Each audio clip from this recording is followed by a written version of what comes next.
Assalamualaikum warahmatullahi wabarakatuh. Pada video kali ini, kami dari kelompok 3 akan membahas tentang materi hadis sebagai sumber hukum Islam.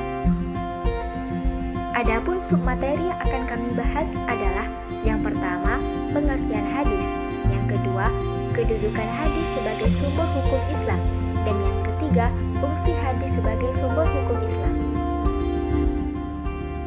Pengertian hadis. Kata hadis berasal dari bahasa Arab, yaitu al-hadis. Jamak dari kata ini al-ahadis, al-hidsan ataupun al-hudsan.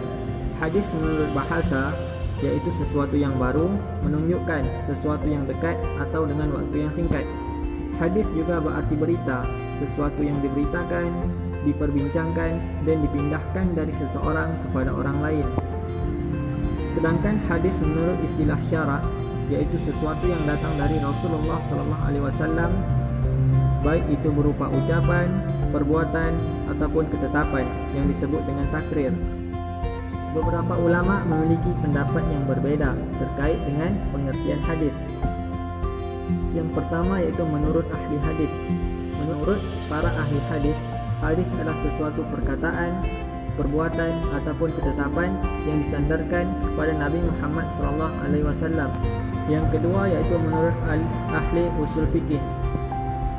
Menurut ahli usul fikih ini, hadis adalah segala ketetapan, perbuatan maupun ucapan Nabi Muhammad SAW yang disandarkan kepada Nabi Muhammad SAW yang hanya berkaitan dengan hukum-hukum agama. Adapun yang terakhir yaitu menurut jumhur ulama. Beberapa ulama berpendapat bahawa hadis adalah perkataan, perbuatan ataupun ketetapan yang disandarkan kepada Nabi Muhammad SAW, kepada para sahabat-sahabatnya dan juga kepada para tabi'in. Dalam Al-Quran banyak sekali ayat-ayat yang menjelaskan bahwa hadis merupakan sumber ajaran Islam. Di samping Al-Quran, jumlah ayat tersebut dalam penelitian Muhammad Fuad Al-Baqi lebih dari 50. Di antaranya ini ada beberapa hal. Yang pertama yaitu Quran surah Al-Hasr ayat 7. Quran surah Al-Hasr ayat 7. Kemudian yang kedua yaitu Quran surah Ali Imran ayat 32. Jadi Islam itu mempunyai dua sumber, yaitu dalam hukum itu Al-Quran dan hadis. Kemudian bukanlah merupakan indikasi bahwa pada masing-masing sumber berdiri sendiri. Jadi tidak hadis sendiri, Al-Quran itu tidak sendiri. Jadi bersamaan. Baik itu biasa. Adapun keterkaitan hadis dengan Al-Quran yang utama adalah berfungsi sebagai memperjelas Al-Quran. Dengan demikian, bila Al-Quran disebut sebagai sumber asli hukum fikih, maka hadis disebut sebagai bayani. Terdapat 4 fungsi hadis sebagai sumber hukum Islam, yaitu yang pertama, bayan at-takrir, yang kedua, bayan at-tafsir, yang ketiga, bayan at-tashri', dan yang keempat, bayan nasakh. Bayan at-takrir artinya memperjelas isi Al-Quran. Fungsi hadis sebagai bayan at-takrir adalah untuk memperjelas isi Al-Quran agar lebih mudah dipahami dan dimengerti oleh manusia dalam menjalankan perintah dari Allah Subhanahu wa Ta'ala. Contohnya adalah dalam hadis riwayat Bukhari dan Muslim terkait perintah berwudu. Rasulullah SAW bersabda, tidak diterima salat seorang yang berhadas sampai ia berwudu. Nah, hadis di atas mentakrir atau menjelaskan isi dari surah Al-Maidah ayat 6 yang berbunyi, hai orang-orang yang beriman, apabila kamu hendak mengerjakan sholat, maka basuhlah muka dan tanganmu sampai dengan siku, dan sapulah kepalamu, dan basuh kakimu sampai dengan kedua mata kaki. Quran surah Al-Maidah ayat 6. Yang kedua adalah fungsi hadis sebagai bayan at-tafsir. Nah, fungsi ini memberikan tafsiran atau perincian terhadap isi Al-Quran yang masih bersifat umum, serta memberikan batasan-batasan pada ayat-ayat yang bersifat mutlak. Contoh hadis sebagai bayan at-tafsir adalah penjelasan Nabi Muhammad SAW mengenai hukum pencurian.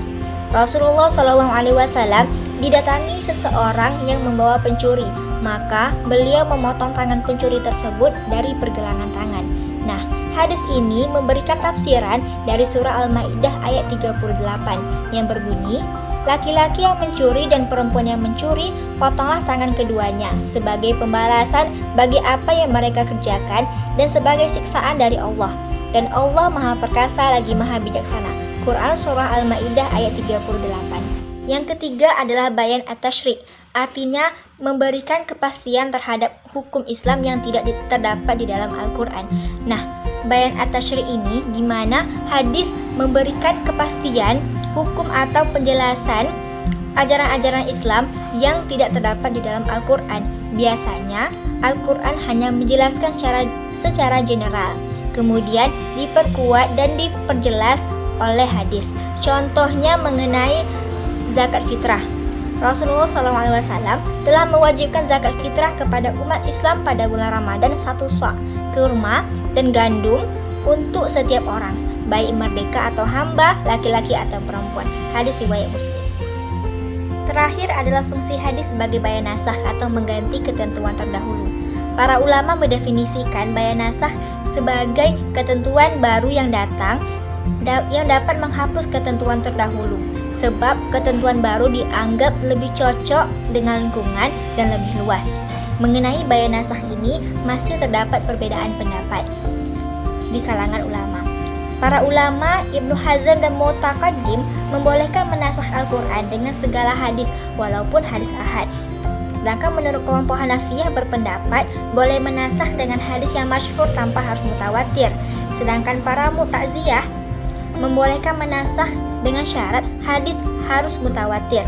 Selain itu, ada juga yang berpendapat bayan nasakh bukan merupakan salah satu dari fungsi hadis.